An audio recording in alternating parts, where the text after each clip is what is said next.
My dear student السلام علیکم۔ Class میں موجود ویڈیو کا سلسلہ ہے۔ اس وقت سیکنڈ ایئر کامرس کے حوالے سے انگلش کی کلاس ہے۔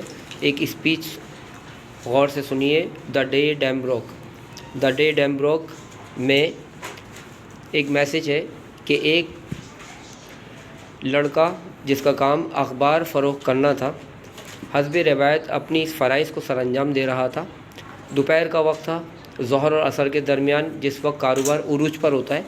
مارکیٹ میں بے پناہ رش تھا، ہر طرف اپنا کام تیزی کے ساتھ ہوتے ہوئے نظر آ رہا تھا کہ اچانک لڑکے کی غلط فہمی کی وجہ سے اس کے کان میں ایک آواز آئی کہ ڈیم ٹوٹ گیا ہے۔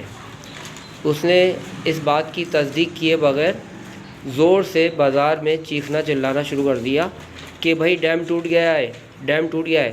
اور لوگوں نے بھی اس لڑکے کی طرح اس کی عادت کو اپنایا اور ہلچل کا ایک سماں ہو گیا۔ تمام لوگ دکانیں چھوڑ کے، یہاں تک کہ گھر سے خواتین کھانوں پہ جو معاملات تھے، جو کھانوں کے معاملات تھے پکانے کے، وہ اور خریداری کے معاملات، سینما ہال، ڈاکٹر کے کلینک، سب جگہ ہر طرح کی پینک یعنی ہلچل مچ گئی اور سب ایک طرف بھاگ رہے تھے اور سب کا ایک ہی کہنا تھا کہ ڈیم ٹوٹ گیا ہے، ڈیم ٹوٹ گیا ہے۔ تو یہ ایک سلسلہ بہت تیزی سے عروج پر تھا کہ ڈاکٹر حضرات بھی اس میں بھاگ رہے تھے، اس ریس میں ہر طرح کے پروفیشنل لوگ اس ریس میں شامل تھے۔ یہ خوف کی ریس تھی، یہ موت سے بچنے کے لیے ایک امن کی طرف جانے کی ریس تھی۔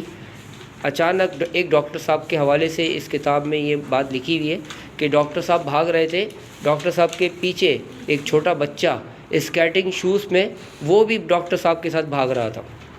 ڈاکٹر صاحب نے اپنے خوف کے اس عالم میں اسکیٹنگ شوز کی آواز کو پانی کی آواز محسوس سمجھا اور ڈاکٹر صاحب نے اپنی دوڑنے کی رفتار کو مزید تیز کر دیا۔ وہ یہ سمجھ رہے تھے کہ پانی ان کے قریب آ چکا ہے۔ تو اس میں یہ حماقت جو آپ نے سنی ہے اس پورے چیپٹر میں، یہ صرف ایک بچے کی وجہ سے، ایک لڑکے کی وجہ سے تمام شہر کے لوگوں کو بھگتنا پڑی، برداشت کرنا پڑی، سامنا کرنا پڑا۔ اور بالآخر وہاں کی فوج آ گئی۔ فوج نے آ کے لاؤڈ اسپیکر میں اعلان کیا، اور جیسے ہی فوج نے اعلان کیا کہ بھائی ڈیم نہیں ٹوٹا ہے، تو لوگوں کی سماعت کمزور تھی، خوف میں تھے۔ لوگوں کی کانوں کی سماعت میں یہ سننے میں آیا کہ ڈیم اب ٹوٹ گیا ہے، تو لوگوں نے اور زیادہ پہلے سے تیز رفتار کر دی، لوگ اور زیادہ تیز بھاگ رہے تھے، ہلچل میں اضافہ ہو چکا تھا۔ لیکن آگے پہنچ کے بالآخر لوگوں کو سچائی کا پتہ چل گیا اور پھر سب ایک دوسرے سے منہ چھپا کے واپس گھر کی طرف لوٹ پڑے، کیونکہ یہ ایک افواہ تھی اور یہ ایک غلط فہمی کی وجہ سے لوگوں کی طرف منتقل ہو گئی تھی۔ تو یہ ہمارا ڈیم بروک کا ایک پورا چیپٹر ہے، اس کا ریویو ہے۔ اس کے حوالے سے پیپر میں سوال آئیں گے کہ بھئی کس نے خبر سنی تھی، افواہ کا جو ہے سبب کون تھا اور لوگوں کے ساتھ کیا فیلنگ پیش آئی، یہ سارے معاملات سوالوں کے جواب میں ہم دیکھیں گے۔ Thank you for the next video, stay with us. السلام علیکم ورحمۃ اللہ۔